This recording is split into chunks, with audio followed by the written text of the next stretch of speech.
যখন মাখানো হয়ে যাবে তখন এটাকে রেস্টে রেখে দিব ১ থেকে ১.৫ ঘন্টার মতো।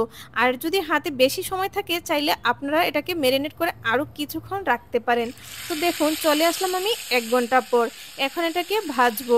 আমার কাছে মনে হয় চিকেন তান্দুরির এটা হচ্ছে সেরা একটা রেসিপি। এই রেসিপিটা আমি ফার্স্ট টাইম খেয়েছিলাম একটা রেস্টুরেন্টে।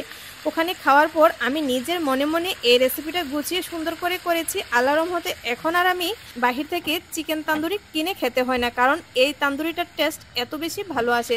তো দেখুন চিকেনটাকে এখন সুন্দর করে আমি ভেজে নিচ্ছি, আর বাড়তি মশলাটা কিন্তু আমার রয়ে গেছে।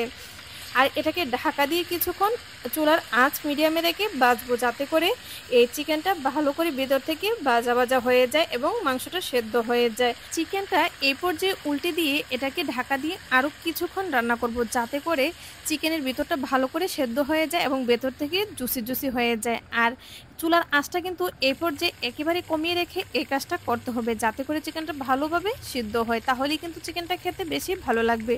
এই তো দেখুন আস্তে আস্তে করে কিন্তু সুন্দর করে ভাজা হয়ে গেছে, আবার ভেতর থেকেও সেদ্ধ হয়ে গেছে।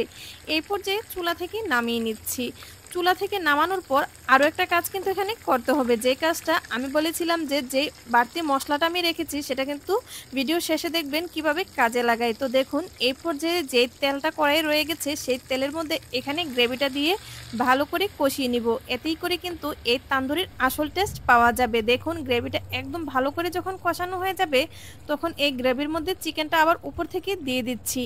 এখন কিন্তু এই চিকেনটা আস্তে আস্তে করে আবার গ্রেভির সাথে ভালো করে কিছুক্ষণ রান্না করব। তারপর আস্তে আস্তে করে এটা মাখা মাখা হবে এবং জুসি হবে, তখন কিন্তু এই তান্দুরিটা খেতে আরও বেশি ভালো লাগবে।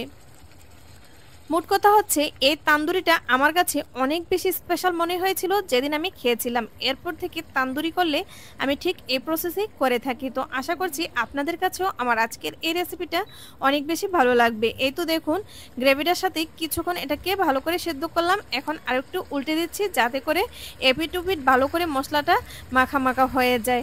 এই পর্যায়ে কিন্তু এটা রান্না হয়ে গেছে, চুলা থেকে নামিয়ে পরিবেশনের পালা।